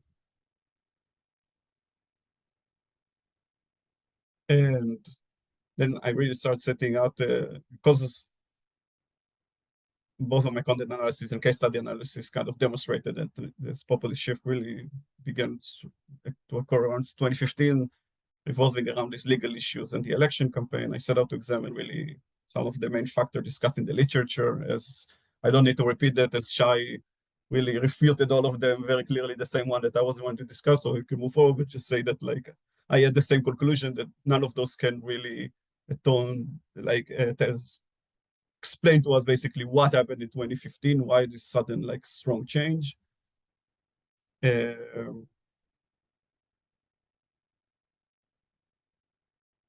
So we after refuted those, like I found there was no really any substantial populist sentiment coming from the public that Netanyahu was answering in 2015. So I argue that Netanyahu strategically chose to adopt populism as a means to ensure his political survival. He was facing negative polling data prior to 2015 elections, corruption allegations. So he chose to present this narrative in which the legal issues that he had was a result of a conspiracy to remove him and the right wing out of power. In his populist vision, like the left wing combination with the Attorney General office, then the media and others were conspiring against him, but also against the people. The idea was like he was trying to put out this populist narrative, essentially that like elections are the only vehicle through which people will is actually realized, and so as the people elected him as prime minister, he therefore embodies the people's will, and these elite forces are really trying to negate that, take the people's will away. So he was, by creating this identification between himself and his voters, he was essentially trying to frame his legal issue as an attack not only on him, but on his political base, ensuring that he will receive their support in staying in power. By doing so, he really was trying to avoid an electoral defeat due to the allegation against him, and also to avoid this political tradition in Israel, in which prime ministers under indictment are expected to resign. Also, to say this theory as basis in the literature of populism, Courtwell and strategic approach to populism that argues that populists strategically employ populism in order to gain and maintain power, is sort of describing it as opportunistic personalism, which I think really fits to explain what we see with Netanyahu. That also, like the idea of politicians prioritizing political survival exists in the incumbent survival literature, in Ayala and polyheuristic theory by Minsk, etc. Shared some quote by Bogi Alon, the defense minister of the Likud, speaking about the same thing. So Netanyahu are prioritizing his political interests over security interests. Though many other quotes like that from a lot of people that were in his close vicinity. So again, just summing up the findings, Likud was really not a populist party until recently. Begin was not a populist leader, and Netanyahu really became said the main principle of politics being populism only began later in his career. One last thing I wanted to talk about, this is like really preliminary results of the analysis that we did. You're the first to see it. Kind of incomplete, but we have some of the prime ministers we did nationalism, and analyze nationalism as well. The rhetoric by rubric from Erin Jenner. And as you can see, we use the same speeches, same prime ministers, and you can see, I think, that there isn't really much correlation between the use of populist rhetoric and nationalist rhetoric. Thank you. Thank you, Tom. Really appreciate your thoughts here, and I'm impressed that everyone actually managed to stick to the time limits. We now have some good time for Q&A. Well, we should have enough time. I see some of you might have some questions. I'm going to just begin as the role of the moderator just to ask the first question. which is a very specific one to our first presenter. I want to make sure I see you there. Yes, Yaniv. Question about one of the very first things you talked about, which is the lack of a constitution, the absence of an official constitution. Now, there are, of course, historic reasons that Israel never had a constitution. But what about calls for a constitution that we've heard over many years? Are we further away from that point? Are we closer? Or is it hopeless? Are we not going to see a constitution in Israel in the foreseeable future? So can you just update us on where that discussion is? Thank you very much, Guy, for this terrific question. I'll try to be very brief in my answer. So first, I think we all understand that the Constitution itself is not the aspiration, right? It's not the target, because I certainly do not want a very bad and illiberal Constitution. So we need to make sure that, you know, for those who cherish liberal democracies, what we want is a liberal Constitution. Now, the question is whether that Constitution is in any way coming soon.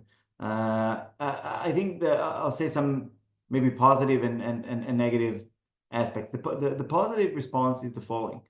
2023 has been, to my mind, a time of a constitutional moment where you had mobilization, mass mobilization of people talking about high politics, not everyday politics, but you had masses of people in the streets talking about separation of powers, democracy, minority rights.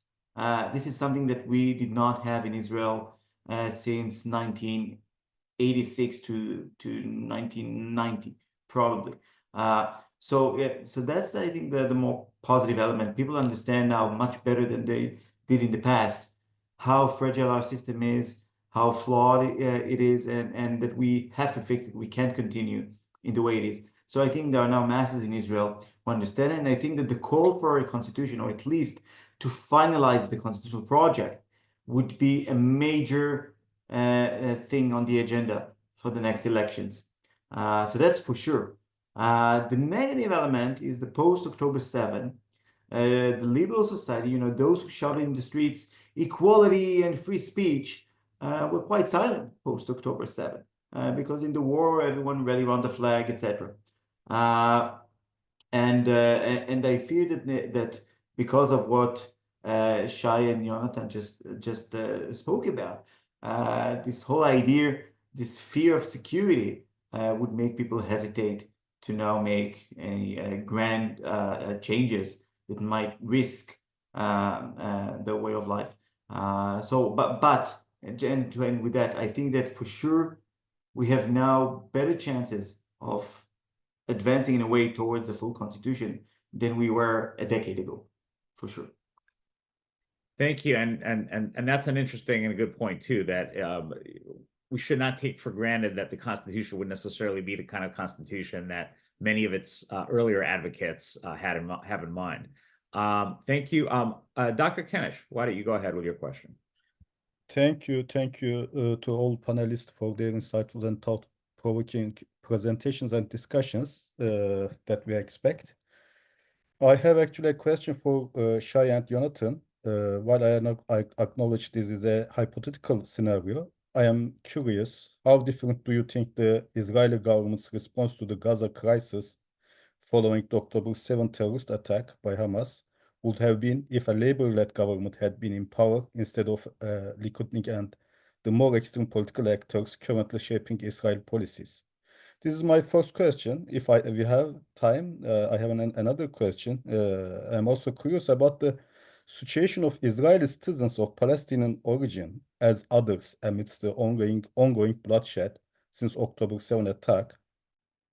How Great. have So they let's start with your first question on labor, which, by the way, does not exist anymore in Israel, but let's just say a labor-like government or a center-left government. Okay. Yonatan or Shai? Shai, do you want to take this one? Okay, sure. It's an hypothetical, so it's always hard to answer these kind of questions. But I want to say that we do have an example of something that happened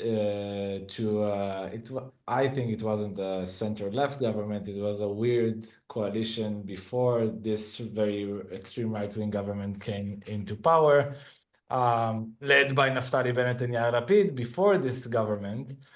And we had an experiment, a social experiment, of what happens to such a government when there is a security crisis. And what happened to that government was that it collapsed after 3 weeks, approximately, after terrorist attacks began in Israel, when that government was in power. So what I think the most kind of honest answer to your question would be, I think that government would have collapsed a week after October 7th.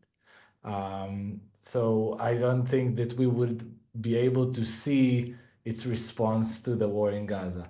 In terms of substantive, I don't know, ideology or view about security in Israel, it's a work that Yonatan and I are doing at the moment about kind of the ideological convergence between left and right in Israel about security issues.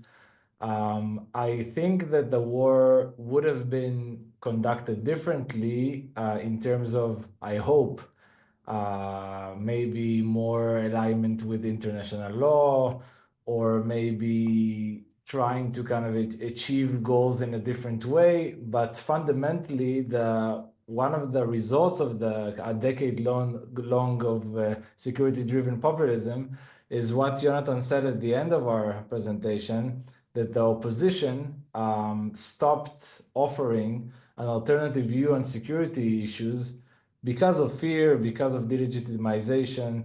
And so it's hard even to tell what would be the response of a left-wing government, because the left-wing and center parties in Israel for more than a decade didn't present to the Israeli public a coherent vision on security whatsoever. And I do hope that it will change, but until now, it hasn't changed even after October 7th. So this is how deep the crisis is.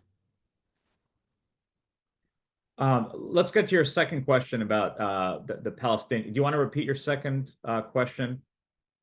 You need to unmute yourself first. Oh, sorry. I wonder also about the situation of Israeli citizens of Palestinian origin as others amidst the ongoing bloodshed since October 7 attack. How have they perceived these developments, and how have they been treated by the Israeli state or security apparatus? Additionally, is their presence in Israel one of the focal points in the narratives of populist radical right or extreme right political and religious actors in Israel? Thank you. This is anybody to answer. Who would like to take that question? So this is not directly related to my field of research, but I would love, because I was in touch with quite a few people who were suffering during this year and a half from being trapped in this very difficult position of being Israeli citizens, but also Palestinian in identity and nationality. I think universities were a very difficult space during this year and a half, and in general, nationalism and patriotism, both in the media and in public opinion.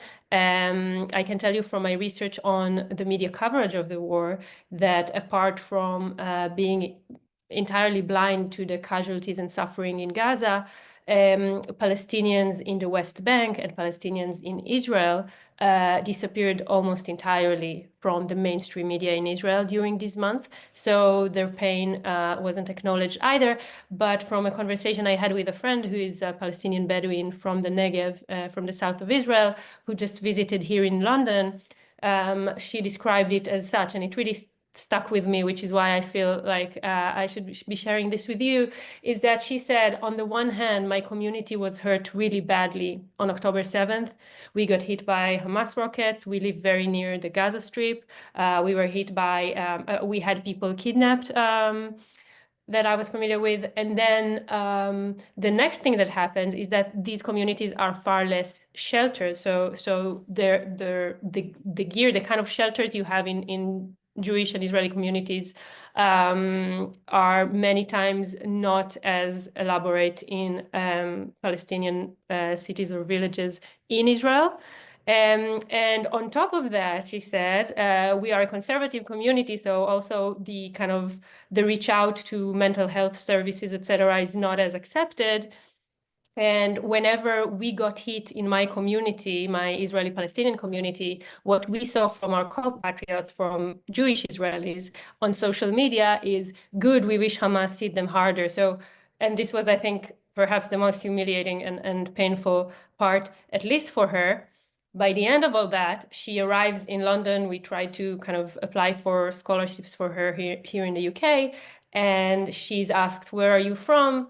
She says Israel, and people look at her as if she's a war criminal. So I think it really, the kind of challenges that Palestinian citizens of Israel or the Israeli Arab community in Israel had to suffer during this year and a half are not accounted for. Their stories are not told in the media or in other forums, and they are coping with many fronts at the same time. I know that in universities there were a few scandals around that as well, and it's a great question, and I'm glad you brought it up.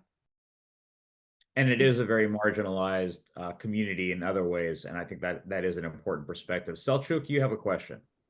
If I can just say something about the universities and how Please, they, I think in the first few weeks after October the 7th, I mean, there was a complete, universities were acting in complete form of, in the sense of hysteria. So you would have got in the week after October the 7th about in each university about dozens of complaints against Arab students, Arab Palestinian students, filed by their Jewish counterparts, accusing them for supporting Hamas and supporting terrorism, sometimes in a way that completely misunderstood a kind of context of phrase from the Quran or, kind of literary pieces in Arabic. And there was at the beginning there was a complete I think the universities were very quick to sort of file disciplinary complaints against those students. In a way, a few weeks into the words, it's calmed down, and the universities start to develop sort of policies and understanding that they need to accommodate everyone in the community. But definitely student bodies that are linked to populist movements such as M2 were, in a sense, in my view, kind of abusing the situation that we got caught after October the 7th to even further persecute Palestinian students and kind of positioning them as sort of a terrorist. And we see it now with the legislation that I mentioned in the end. I mean, one legislation is targeting university professors, and one legislation is targeting students, which the legislation doesn't say specifically Arab Palestinian students, but it's very clearly directed towards students' organization within university that are representing Arab Palestinian students. Thank you for that perspective, and I just want everybody to. I just want to highlight Yonatan's comment right now in the chat about new legislation that's aimed at preventing Arab politicians from running in the next elections, and this clearly is interference in what will likely be the next coalition if there are elections in the near future, and if the Netanyahu coalition is defeated, this would make it difficult, if not impossible, to include any Arab-Israeli element. Selçuk, go ahead with your question. Thank you so much for all this wonderful. Who you're directing your question to. Thank you very much for this wonderful presentations. I want to ask all the panelists. I am wondering about the left in Israel. What happened to the left? What is the left doing?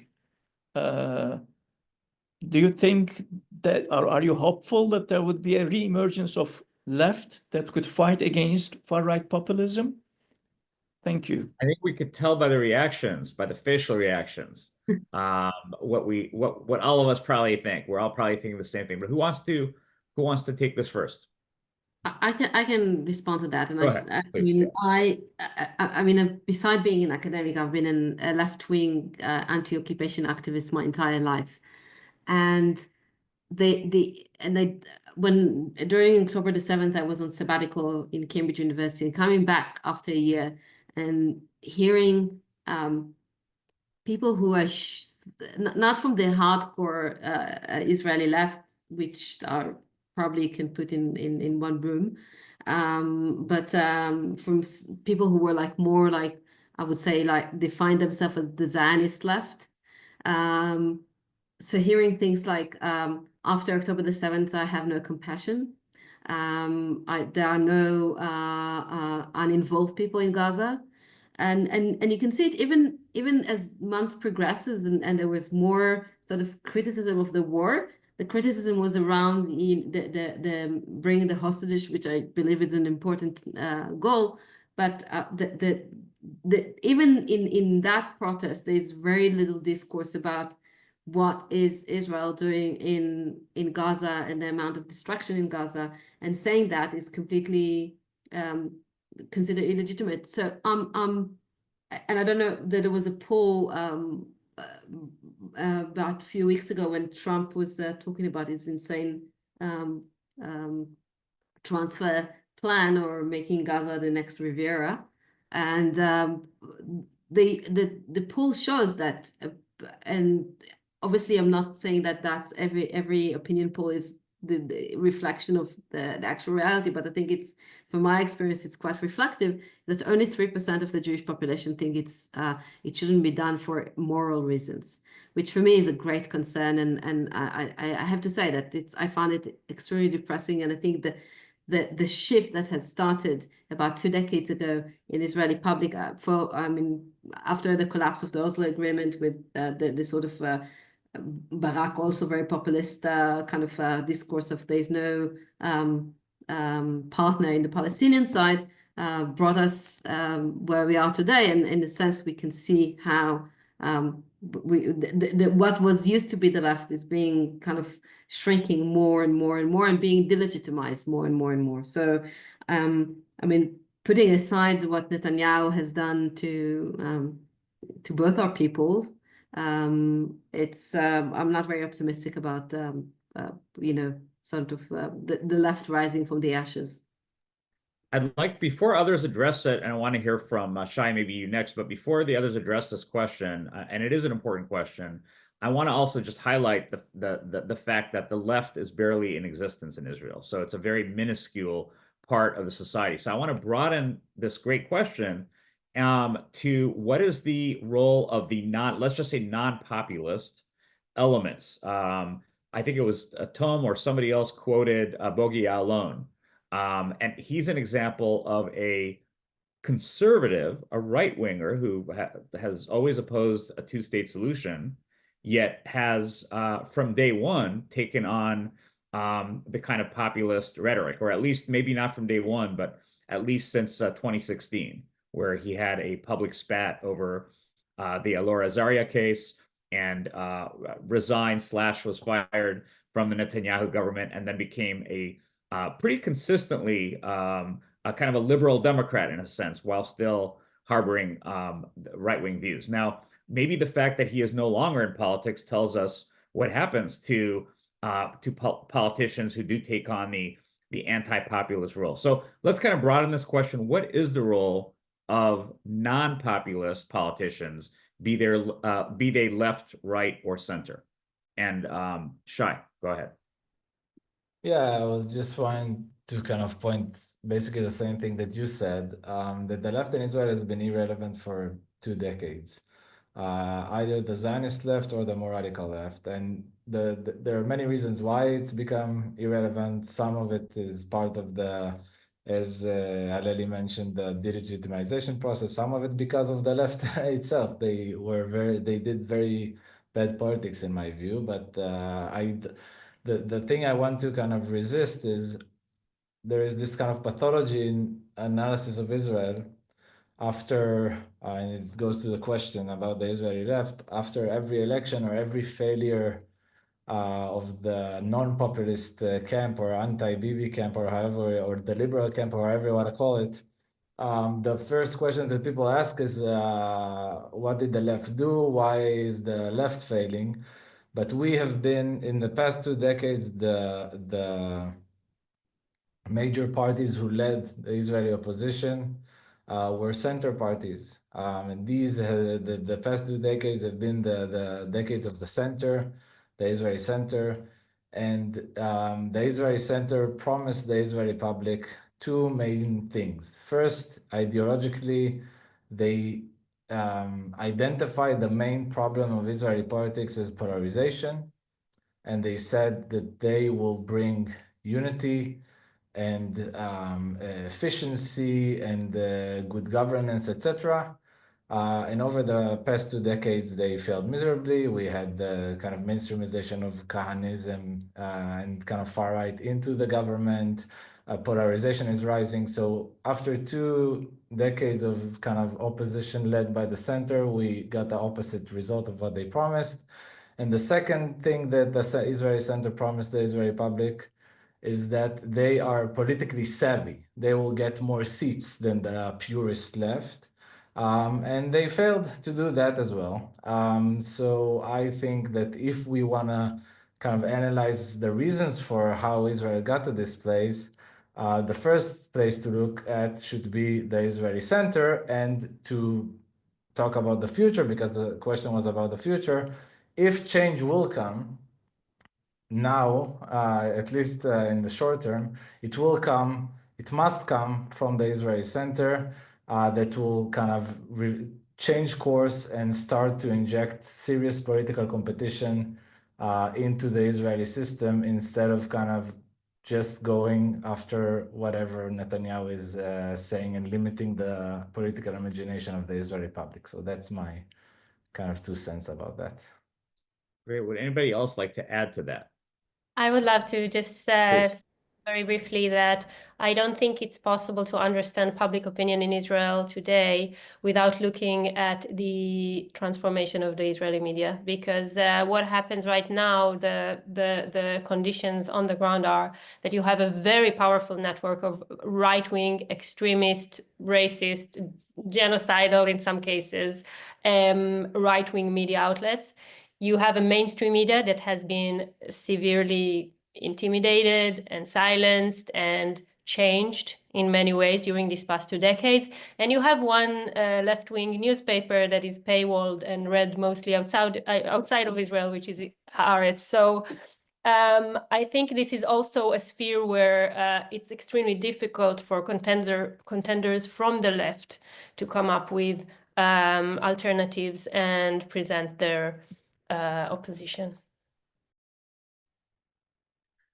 We do have a couple minutes. Yonatan, I actually want to ask you, because we were on a panel this past summer for a different conference, and you had mentioned that the generals who have entered politics tend to become cowards. I'm rephrasing what you said, but they tend to not be quite as brave once they're in the political system. And I think Benny Gantz has since lost some steam, but there certainly are other generals besides Benny Gantz that are currently in the political arena. And so maybe you can kind of, because I think this also touches upon politicians who are challenging Netanyahu, who are challenging the populist right. Where are they in terms of are they part of the problem or part of the solution, is kind of another way to phrase this question. Yeah, it's a very good question. So many politicians in Israel, especially those leading parties, come from the army. Israeli politics is, as many people here have mentioned, is about security. Yeah, it's about the Israeli-Palestinian conflict. It's about the Middle East, the dangerous neighborhood we're living in. And so people tend to trust generals. And so they play an important part in our politics. However, as Guy mentioned, these guys tend to be much more courageous on the battlefield than they are in the battlefield of parliamentary politics. And especially in shaping public opinion, Again, this is a topic that Shai and I have been working on in recent months. Many of them actually, especially those leading the liberal camp, hold views that are different than Netanyahu's and different than the far rights. For example, many of them think that the Palestinian Authority should be part of the solution of whatever happens in Gaza in the next few years, in rebuilding Gaza, in governing Gaza, and in weakening Hamas. Just to give you one example. So in personal meetings, in private meetings, they will espouse these views and will be able to explain them very impressively. However, they don't say so in public. And the sort of messaging that the public then gets is some sort of watered down or diluted version of whatever Netanyahu is saying that day. Although we know, we who work with them or interview them anonymously, we know that this is not what they really think is good for Israeli security and Israeli prosperity. And again, one cannot make sense of this phenomena without understanding the populist politics in Israel. So the fact that these guys do not speak out as security professionals, and explaining why, for example, weakening Hamas should be done through the strengthening of the Palestinian Authority. The only reason for that is them asking themselves always, constantly, every day, what will be said about me in the pro-government media channels, and what will Netanyahu say about me? And so I think Netanyahu, my bottom line is that Netanyahu's biggest success as a populist leader, a very savvy populist leader, is that he managed to implement a little Netanyahu in the brains of each and every one of his political opponents. And therefore, the first question that they ask themselves before they open their mouths is, what will Netanyahu say about me? And this sort of self-censorship is big part of why Israeli politics has been shifting rightwards so quickly, and why the center and the center left as a whole hasn't managed to put forth a credible security alternative, although it has one, but it has one in private rooms, not out in the open. Thank you. And I think at this point, because we are kind of nearing the end of this panel, I'm going to try to provide some wrap-up comments. You have a very, very quick question? I wonder about the people. Where is the people? We are talking about the extreme right, right-wing populist, Netanyahu, Likudniks, and more extremes, but left. But where is the people? So I was actually going to bring that up in my wrap-up comments. So I will address that in a second. But first, I just want to start by thanking everyone here for a really fascinating couple of hours that went by very quickly. Tom mentioned that that there isn't a really developed literature on Israeli populism, and I think based on the presentations we heard here, you guys are all on the cutting edge of this very important, very significant topic that has major implications for Israeli politics and society. And we've touched upon some of these implications today. We heard about the structural flaws of the Israeli system that lends itself to some of these populist attacks. We've heard about the various manifestations of populism via the media, education, and other facets of Israeli society, and how the different strategies that have been employed by the populist politicians and their supporters in the media have really changed the nature of discourse in Israel and the way in which politics is really conducted today, as opposed to in the earlier days of the still young country. We also talked about how Netanyahu has been kind of this common thread. He wasn't the focal point of the presentations, but he came up repeatedly because it has been during the Netanyahu era, and in particular in the last several terms, that he has transformed Israeli politics. There were red lines that even he might have had earlier on that have been crossed. And that has changed the nature of politics today. And we also talked about in the Q&A session in particular, how the politicians are really not all that helpful here. And it's hard to be hopeful when you have politicians in the kind of opposition to Netanyahu. Again, they're not mostly left-wing. They're mostly center or even center-right. But they too have not really contributed in a very constructive way to countering right-wing populism here. But that leads me to Kanish's question, which I think would be a good way to kind of end this discussion on a more positive note, because in 2023, we saw not just opposition to legislation, but we saw really kind of an uprising in a sense, and a very sustained, I'm forgetting the number of weeks, but we're talking about basically 9 months of weekly and sometimes more than weekly demonstrations on a very massive level that brought various strands of Israeli society together. And it was not just in Tel Aviv, the usual area, it was all over the country, in Jerusalem and in some of the areas in the periphery of the country. And we saw civil society in action. And here, I think, is maybe possibly the solution or the remedy here. It may not be in politics, it may be in civil society, because we saw, despite it all, despite Im Kirtzu's campaign and despite all the opposition to NGOs, we saw kind of this grassroots level.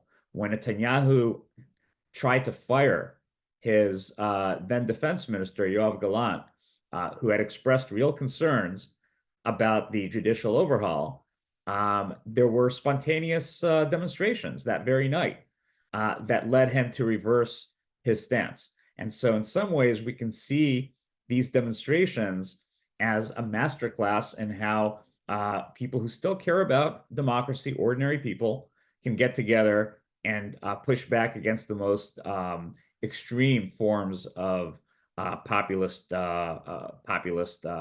change. So I want to end it on that note. I want to thank all the panelists for really terrific presentations, and I'm going to turn it over back to you, Molly. Thank you so much. I just want to echo those comments. Those presentations were so interesting to me. I was like typing away notes all the way through to look further into it, because I just think it's obviously such an important issue, and I'm so glad that we got to hear from all of you. And thanks for the questions as well. It really works better when there's like a dialogue back and forth. So that was great. I just want to thank everybody and invite you to join our next panel, which is on the March 13th, which is slightly earlier than normal, where we'll explore post-election Germany, democracy, populism, and the far right. So be sure to register on our website for that. But thank you very much, everybody.